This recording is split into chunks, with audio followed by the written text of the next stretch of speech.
The dust swirled, thick as unshed tears, around Jedediah Blackwood's polished boots.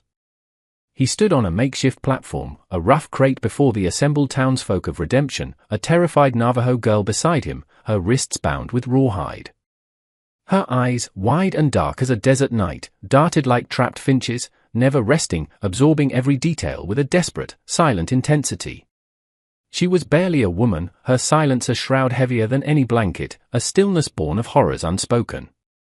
Blackwood's voice, a gravelly rasp accustomed to barking orders, cut through the midday heat. "All right, folks, what am I bid for this asset?" He gestured dismissively, as if she were a lame mare. Found her wandering. No papers, no tribe claiming her. Mute as a stone. But she's got hands, can work. Someone give me $1, just to be rid of her. A ripple of unease, quickly suppressed by fear or apathy, moved through the crowd. They were used to Blackwood's callousness, his greed, but this felt different, a new stain on the town's already tarnished soul. $1. The price of a human being, laid bare under the unforgiving sun. Men shuffled, their eyes avoiding the girls, while women clutched their shawls, whispering behind cupped hands, yet none spoke out against Blackwood, who thrived on their cowardly silence. A man, weathered as an old oak, leaned against the general store, his hat pulled low.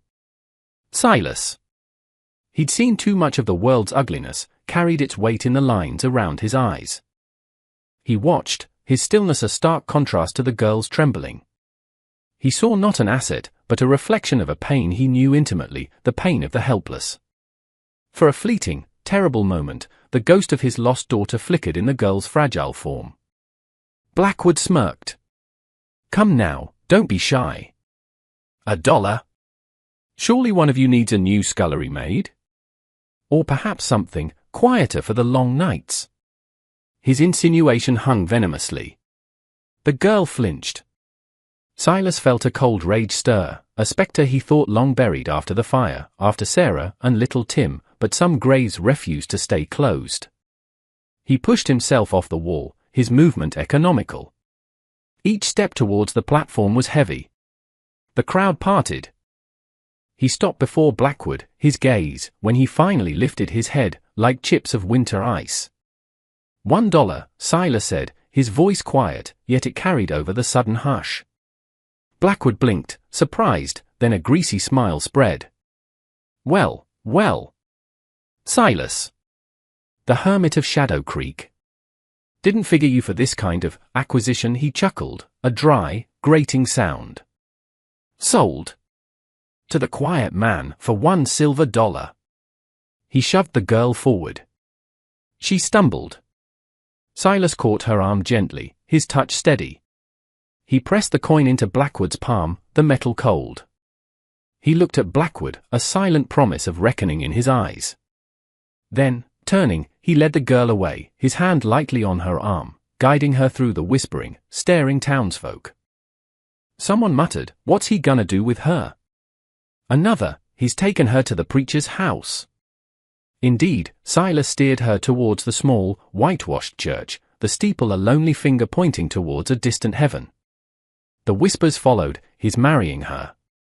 Marrying a mute savage he bought for $1. Today the words were laced with shock and condemnation. What had possessed Silas, the silent rancher, to do such a thing? Was it madness, or something else they couldn't comprehend?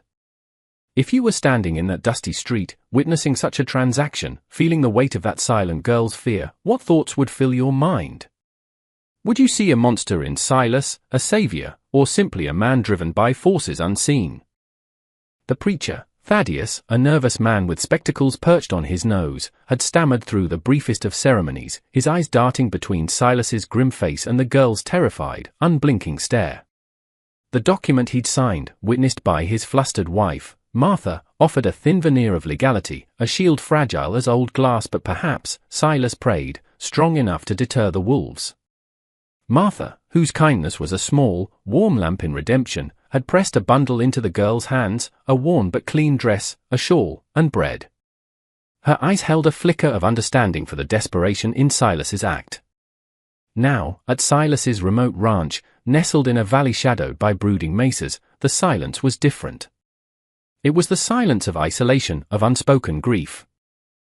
The cabin was Spartan: a hearth, a table, 2 chairs, a cot in one corner, a larger bed in the other.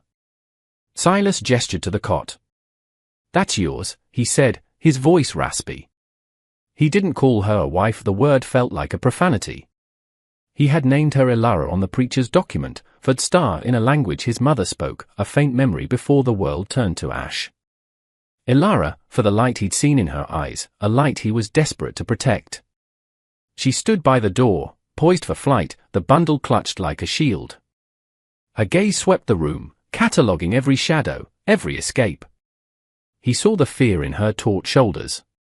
He moved slowly, building the fire, slicing bacon. The smell of frying meat heightened her tension. He placed a plate of food on the table, then retreated, mending tack, the rhythmic pull of needle and leather a grounding task. Hours passed.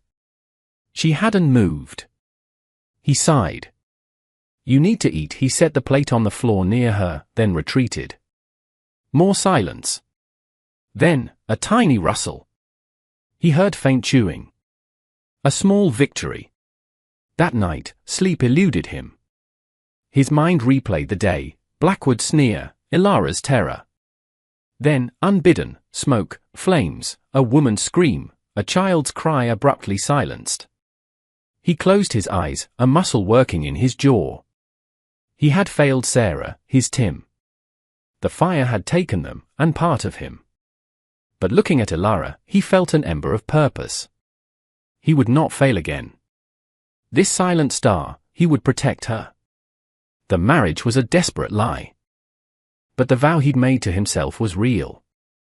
Could this place, a man like him, offer sanctuary? Or had he merely traded one cage for another in her eyes? The next morning, Ilara was gone from the cot. Panic seized Silas. Then he saw her, outside, by the small, struggling vegetable patch his wife had tended. She stood still, listening to a meadowlark. Her hands were clasped loosely. When she turned and saw him, fear flickered, but less potent. She didn't bolt. She looked at him, her dark eyes holding a question. He nodded, a silent greeting, then went about his chores, aware of her, a small, silent shadow.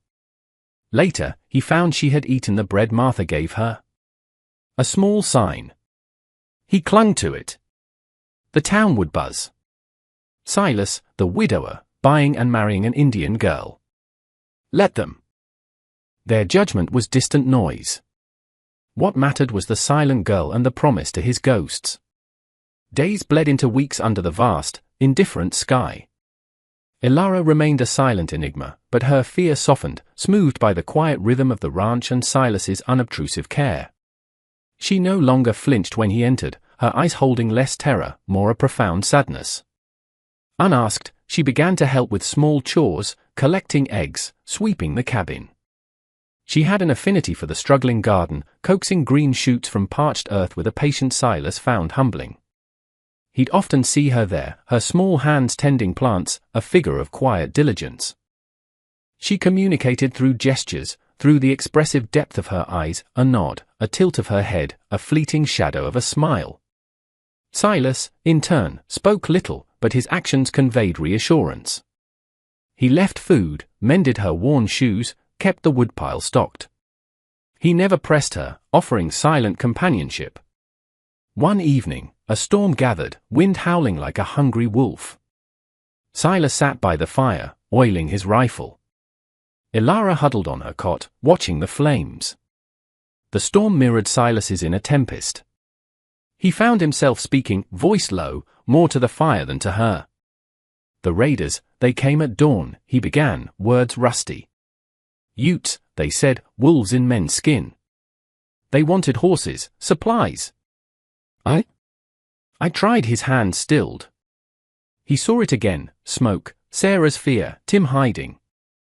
They set fire to the barn, then the house. "Sarah told me to take Tim, run." "But I?" His voice broke.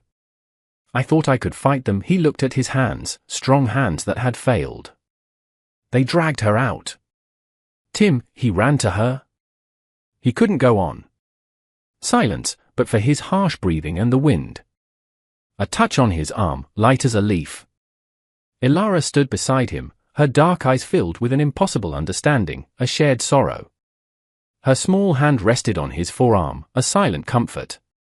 He saw not a child, but a soul who also knew profound loss. He didn't know her story, what horrors stole her voice, but they shared a common language of pain.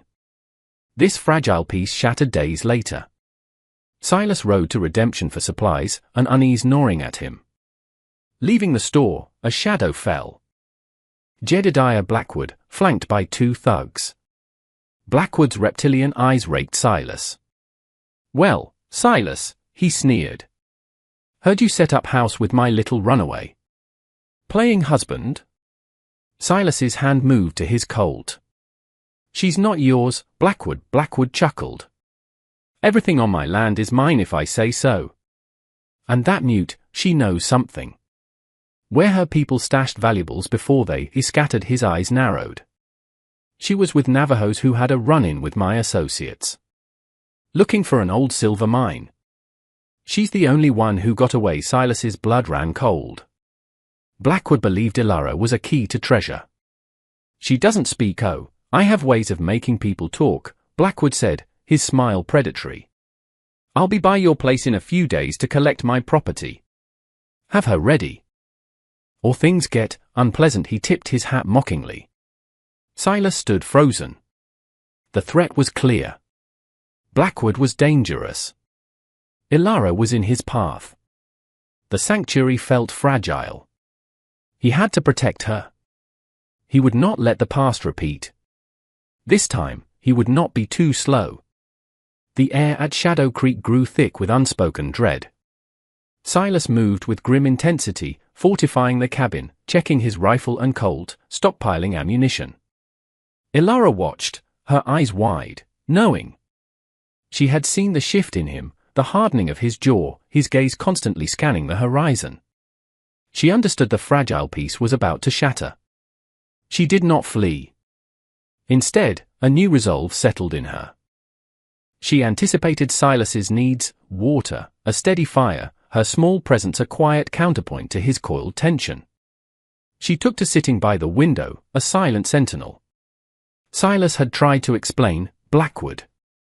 Coming. For you." He tapped his chest. "I protect." Her response was a solemn nod, then she touched his arm, her eyes conveying not fear, but a strange, fierce loyalty that struck him. It was the loyalty of one survivor to another. The attack came in the brazen light of late afternoon. 3 riders, Blackwood in the lead, his face a mask of arrogant certainty. They reined in their horses a short distance from the cabin. "Silas!" Blackwood's voice boomed. "I'm here for what's mine. Send out the girl, and maybe I'll forget you harbored stolen property." Silas stepped onto the porch, rifle held loosely, his stance deceptively relaxed, his eyes chips of flint. "She's not property, Blackwood. And she's not going anywhere with you." Blackwood chuckled. "Always the hard way, eh?" He gestured to his men. "Go get her. If he gives you trouble, you know what to do." The 2 thugs dismounted, hands near their guns, advancing slowly. Silas stood his ground. He felt Ilara's presence behind him, just inside the cabin door. "Last chance, Silas," Blackwood called. "She ain't worth dying for." Silas's reply was soft, yet heavy with conviction. "Some things are." As the first thug reached the porch, Silas moved. Not frantically, but with swift, economical motion. The rifle fired from the hip, a blast sending the thug staggering back, clutching his leg, howling. The second man, startled, drew his pistol, but Silas was pivoting, his Colt appearing as if by magic. 2 shots slammed into the man's chest, throwing him backwards. It was over in seconds. Blackwood, face contorted with rage, fumbled for his own weapon. Silas was already moving, leaping off the porch, eyes blazing with righteous fury. He advanced on Blackwood, peacemaker steady. "It's over, Blackwood." Blackwood, cowardice warring with arrogance, finally drew, firing wildly. The shot kicked up dust. Before he could fire again, a piercing shriek cut the air, not terror, but rage. "Ilara!" She burst from the cabin, a cast-iron skillet held high. She brought it down with all her might on Blackwood's outstretched gun arm. A sickening crack. Blackwood screamed, pistol clattering away. He clutched his broken arm, face pale. Silas was on him instantly, gun to Blackwood's temple. "You came for a girl," Silas growled. "But you found a man ready to defend his own. And her stronger than you imagined." Just then, horses approached. Sheriff Brody, alerted by Martha, who had seen Blackwood ride out, armed and malicious. Brody took in the scene, downed thugs, whimpering Blackwood, resolute Silas, and Ilara, panting, skillet in hand, eyes blazing. The sheriff nodded.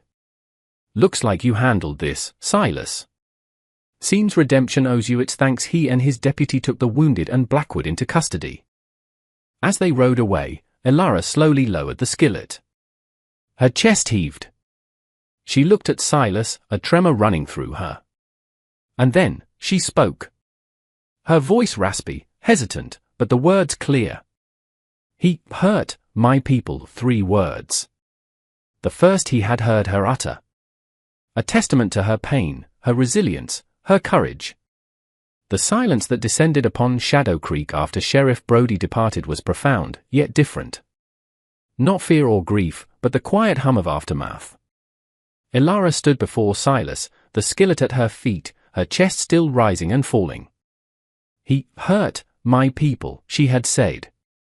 The words, few and halting, hung in the air, a bridge across the chasm of her silence. Silas looked at her, truly seeing not just the rescued girl, but the fierce, resilient young woman who had found her voice in conflict. A slow warmth spread through him, a feeling absent since before the fire. "Hope. They are gone now, Ilara," he said gently, using the name that now felt truly hers.